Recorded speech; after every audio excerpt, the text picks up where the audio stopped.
Les savoir-faire de la Monnaie de Paris vous accompagnent en Terre de France.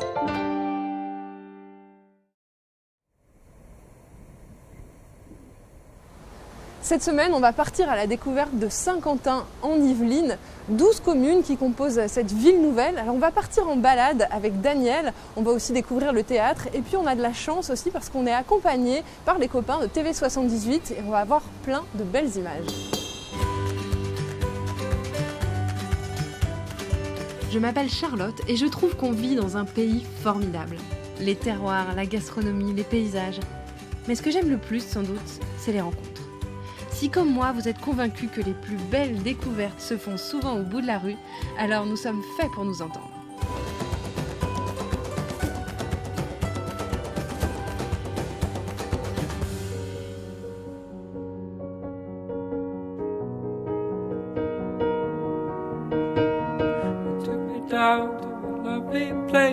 Bienvenue à Saint-Quentin en Yvelines. Située à l'ouest de Paris, tout proche de Versailles, cette ville nouvelle a été créée dans les années 70 en regroupant des communes qui sont aujourd'hui au nombre de 12. Mais au fond, une ville nouvelle, qu'est-ce que c'est ? À quoi ça ressemble ? Pour répondre à mes premières questions, j'ai rendez-vous avec Daniel, un habitant passionné par cette ville étonnante. Daniel, ça fait combien de temps que vous vivez ici maintenant ?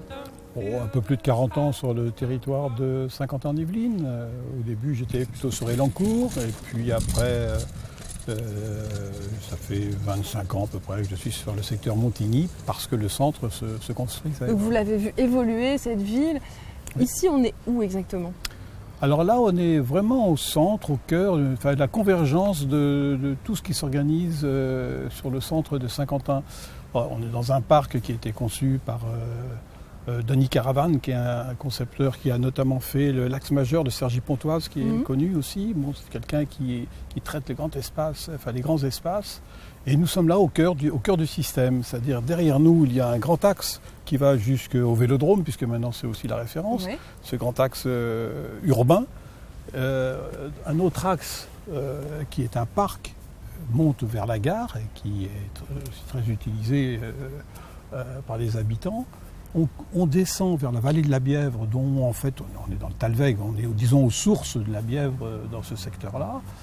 Et tous les quartiers autour, qui font tous plus de 1000 logements, sont autour de cet espace-là, qui est en fait très calme, très vert et qui est vraiment un point de convergence. C'est un endroit qui a aussi été un peu dessiné par l'œuvre d'une sculptrice qui est... Il y a 7 axes urbains à qui, effectivement, l'établissement public avait confié à Marthe Pan. On a donc Dany Caravane là, on avait Piet Kowalski un peu plus haut avec la grande arche bleue qui est l'entrée de la ville, là près du Vélodrome. Ce sont quand même des grands noms de l'architecture qui ont travaillé dans ce secteur. Saint-Quentin en Yvelines, ville nouvelle, ouais. On dit souvent ça. Qu'est-ce que c'est exactement une ville nouvelle ?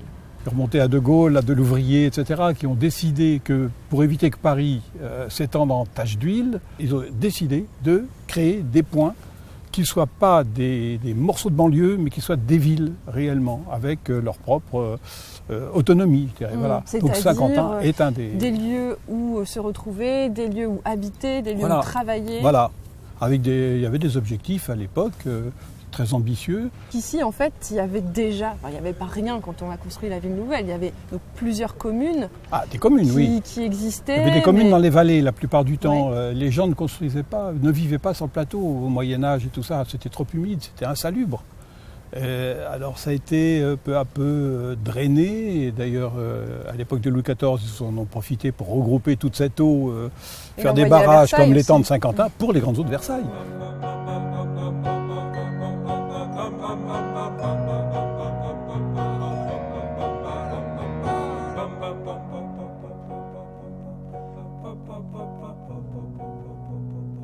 Daniel, on est dans un autre centre névralgique, la place Pompidou. La place Pompidou, qui est disons, le point principal d'entrée de Saint-Quentin quand on vient de Paris par l'autoroute. En dessous de nous, il y a 3 ou 4 étages de parking, parce que c'est ça qui... Tout a été pensé pour le centre commercial qui est ici. Tout le centre commercial est souterrain, l'hypermarché est souterrain, les commerces à ce niveau-là. Donc c'est quand même à la fois commercial, le centre commercial, culturel, nous avons le théâtre ici. Et puis, administratif, nous n'avons pas de préfecture, c'est vrai, mais il n'y a pas de mairie ici, mais c'est quand même une centralité forte. Mais tout converge ici, hein. Les gens, le vent, les voitures, les personnes, et puis la culture. Alors ce théâtre, il a aussi une architecture qui est très intéressante. Alors c'est un ensemble de trois éléments, disons. Il y a le théâtre, qui bien sûr, en lui-même, c'est un théâtre, une scène nationale. Nous avons la médiathèque, qui est un outil extraordinaire aussi, qui a été conçu par le même architecte et qui est en continuité avec le théâtre, et le musée de la ville, qui est venu d'ailleurs maintenant rejoindre la médiathèque. Il y a aussi ces lampadaires qui sont assez incroyables, puisqu'ils changent de forme en fonction du moment de la journée, voilà, c'est ça? C'est un mobilier qui est assez rare, signé d'un grand designer, qui a été utilisé ici en abondance, mais qui donne aussi son caractère à la place. Oui, on peut le citer, c'est Philippe Starck. Exactement, c'est ça? Oui. On voit que l'eau est vraiment importante dans cette ville. Bon, là, on a bien sûr la fontaine, on a traversé des espaces où il y avait aussi ce canal.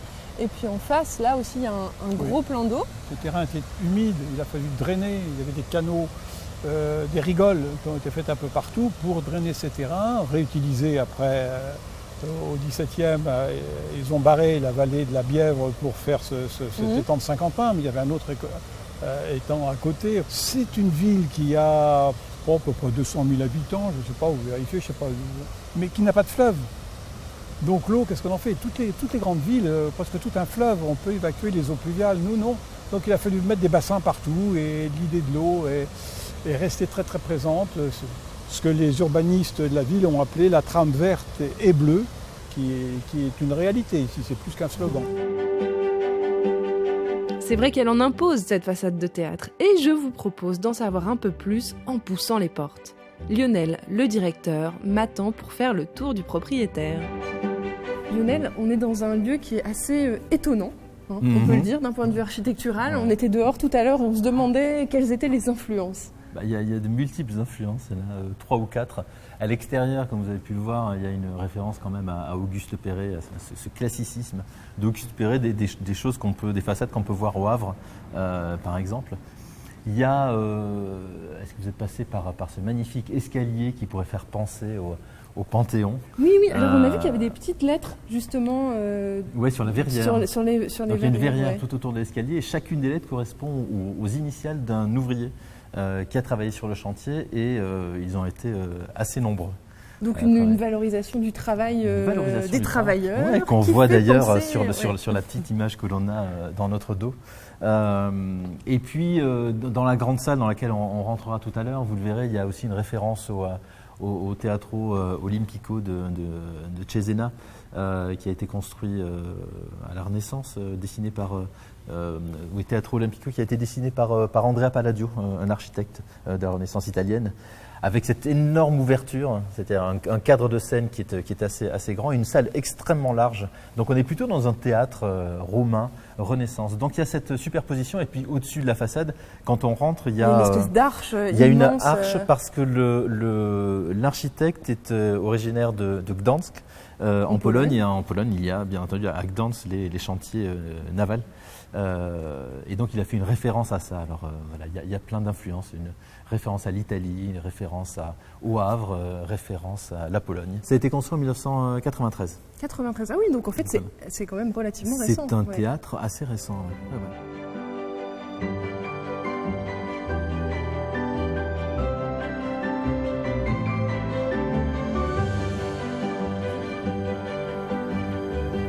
Lionel, on est dans un endroit quand même très très privilégié, qui n'est foulé que normalement par les gens qui ont le droit.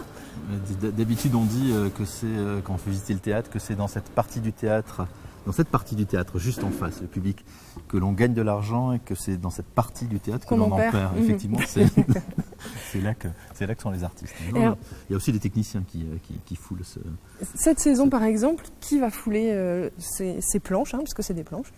Il y a beaucoup de gens. Alors si on comptait en nombre d'artistes qui vont fouler ces planches, ce serait énorme.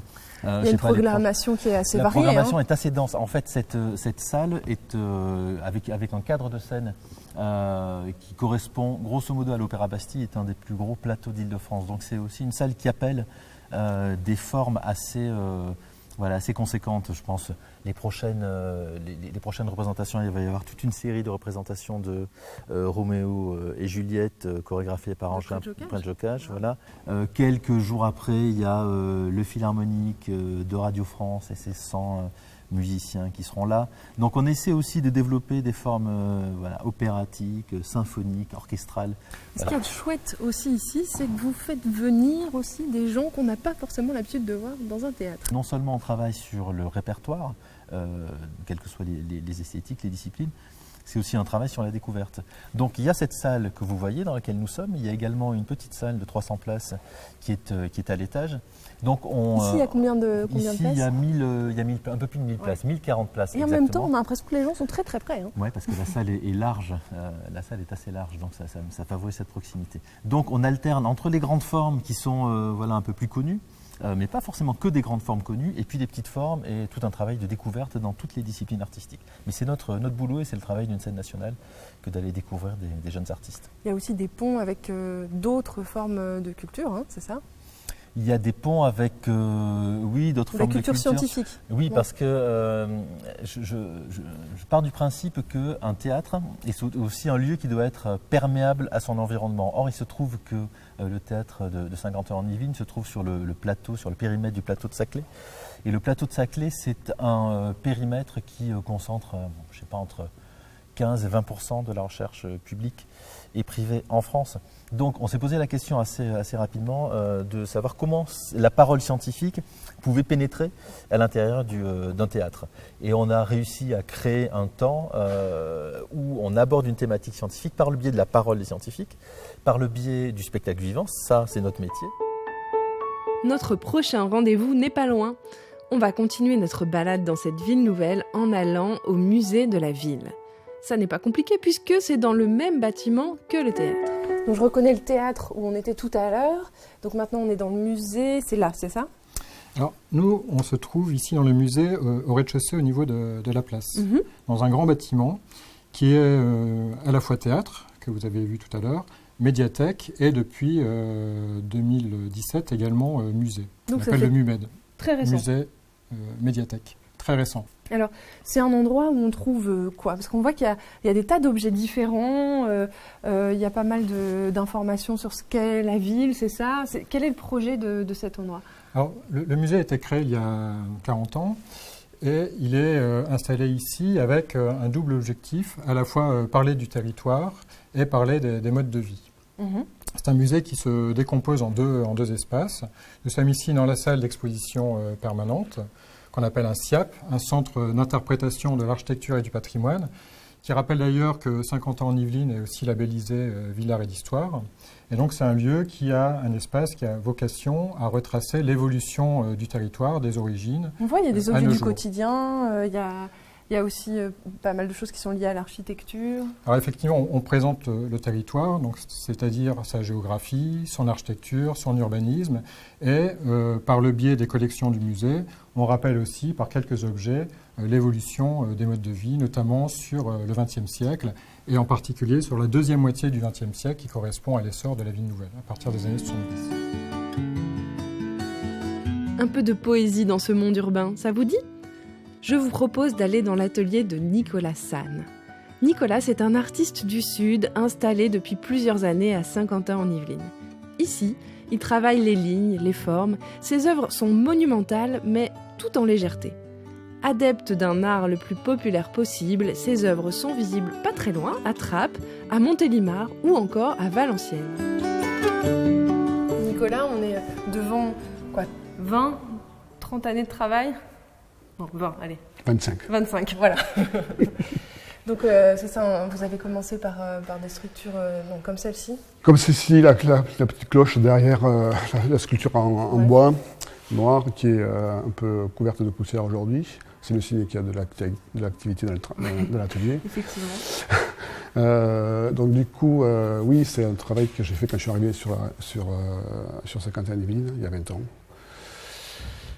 Il est comme celui d'aujourd'hui, il est fait de lignes, il est fait de petits morceaux que j'ai coupés, que j'ai rassemblés. Là, c'était des formes rondes. Aujourd'hui, ce sont des formes qui ne sont pas tout à fait rondes, qui sont un peu un rond triangulaire, on va dire. Et ce qui est vraiment chouette dans ces structures, c'est qu'à la fois on est sur quelque chose qui est en métal, on se doute bien que ça doit être un peu lourd, et surtout quand on voit comment vous travaillez, on ira voir tout à l'heure, et pourtant ça semble d'une légèreté quand on voit c'est aérien. C'est la magie de ce travail-là. Ben oui. Alors c'est composé de quoi exactement? Alors ce sont des poutrelles de charpente. Et moi, c'est mon matériau de prédilection depuis maintenant près de 15 ans que je fais ce travail sur la ligne, sur cette sculpture, qui est plutôt une sculpture qui sculpte l'espace et qui n'est pas une sculpture classique dans le sens où elle part du sol pour aller vers l'espace. Moi, chacun soit suspendu et je la pose. Et c'est ce qui donne ce côté léger. Donc, vous partez de quoi? Quand vous commencez, vous savez déjà ce que ça va donner? Jamais. D'accord, donc ça commence avec des morceaux de jamais métal ou presque jamais. Ça dépend. Quand ce sont des pièces comme ça, qui sont des pièces d'atelier, je ne sais jamais. Pas de dessin, pas de maquette. Je conçois mes lignes et après je les assemble. Donc il y a un travail de soudure là, en fait, entre les différents morceaux. Il y a un énorme travail de coupe, de soudure, d'assemblage. Donc c'est un travail très physique, c'est un travail d'industrie presque. Et après, il faut que tout cela tienne dans les deux sens, dans un sens plastique et un sens technique. Les matériaux que vous utilisez sont des matériaux de construction d'ouvrages publics aussi. Enfin, avec des poutrelles comme ça en acier, c'est des choses faites pour accueillir du monde qu'on construit. Oui, c'est la sculpture, elle vient transformer l'espace public, elle vient l'animer, elle vient donner du symbole, elle vient donner de la sensibilité. Une ville qui a une véritable politique d'acquisition d'œuvres d'art est une ville qui donne une image forte d'une certaine modernité, en tout cas d'un dynamisme. Et moi, j'aime accompagner ces villes-là. Combien de temps ça prend de faire une sculpture comme ça? Ça dépend le format de la pièce, mais une grande pièce, jusqu'à présent, les plus grands chantiers, c'est 6 mois de travail. Ah oui, c'est très impressionnant. Oui. Et donc vous travaillez seul en fait, c'est ça? Je travaille seul, parce que ce qui est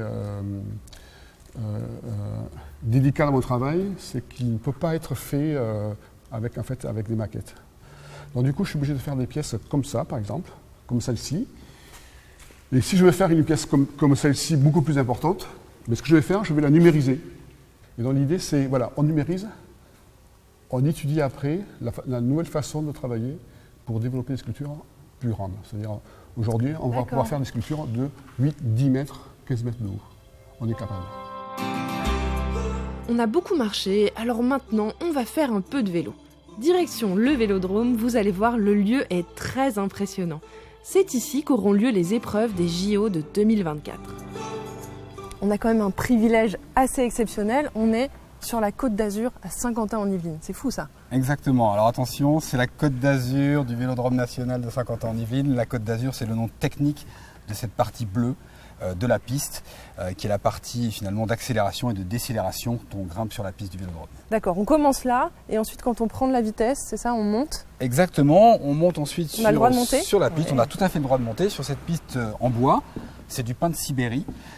Pourquoi du pin de Sibérie? Parce que c'est un bois qui bouge peu finalement et on a besoin qu'il soit le plus stable possible, même si l'hydrométrie et la température sont maintenues de manière constante dans le Vélodrome, justement pour préserver l'état de la piste.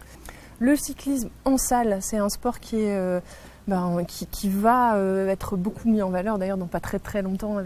Vous avez accueilli déjà des compétitions très chouettes, mais vous allez bientôt accueillir aussi les Jeux Olympiques. Exactement, nous sommes sur une piste olympique, Nous sommes sur la piste qui accueillera les athlètes en 2024. C'est une grande fierté pour la France, pour le cyclisme bien sûr, pour la Fédération française de cyclisme et pour 50 ans en Yvelines où nous sommes implantés depuis maintenant 2014, date d'ouverture de ce vélodrome qui est le seul rescapé en fait des projets de la candidature de Paris 2012. Heureusement, il a vu le jour, ce qui nous a permis d'installer notre centre national d'entraînement. Et donc il y a l'équipe de France qui vient s'entraîner ici. L'équipe de France est là tous les jours, s'entraîne, ils ont leurs ateliers techniques, leurs vestiaires, leurs salles de muscu, tout ce qu'il faut à des athlètes de haut niveau pour se préparer pour les grandes compétitions. Dans ce vélodrome, toutes les semaines, il y a des baptêmes.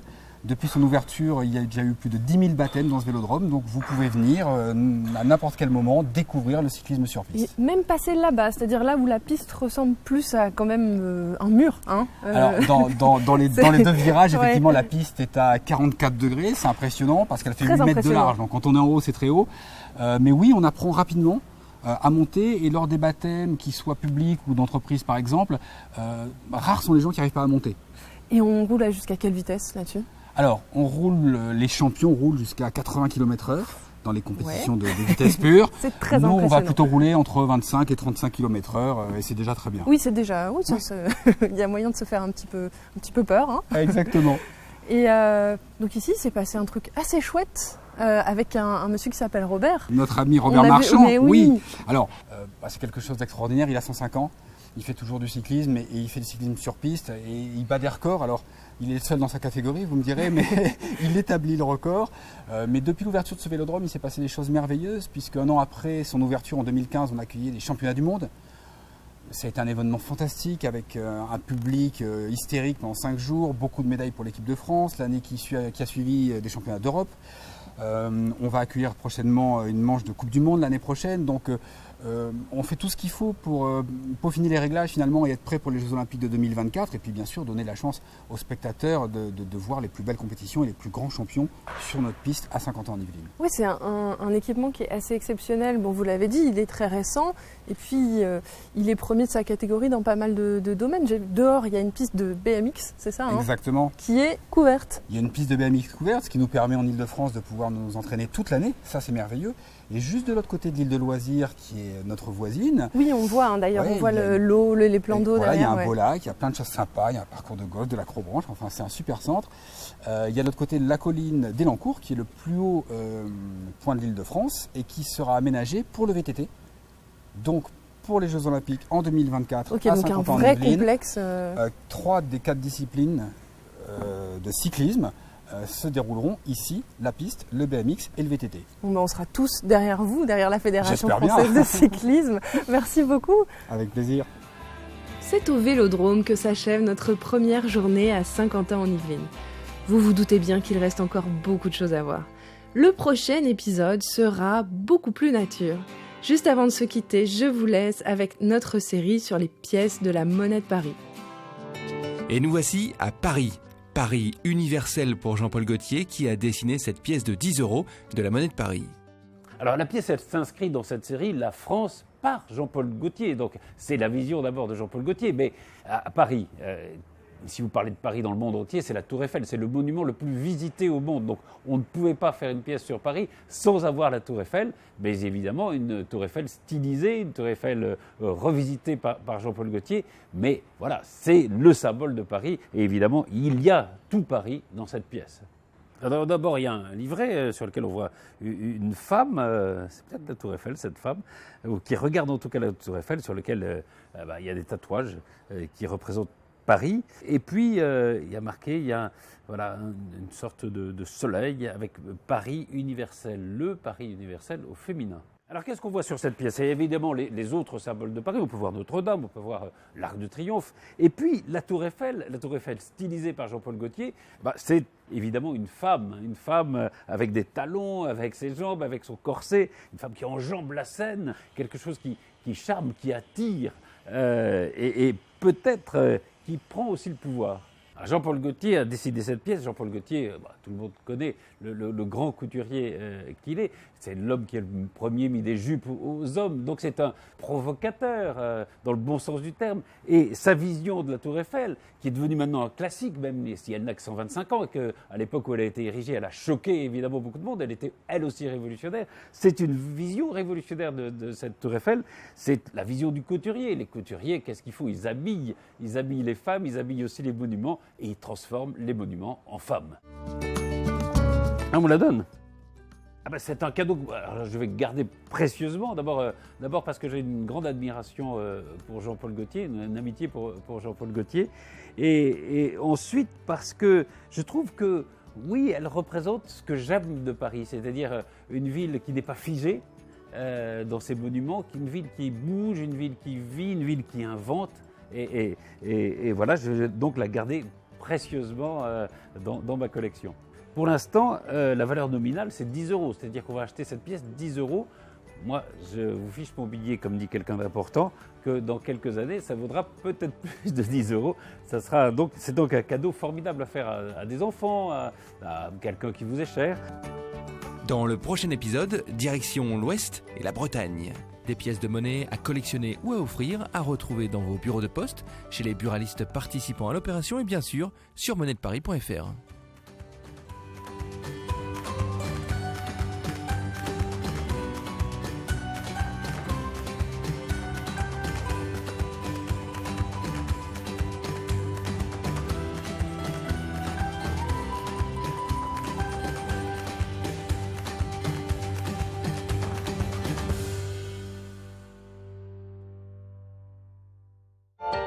Les savoir-faire de la Monnaie de Paris vous accompagnent en terre de France.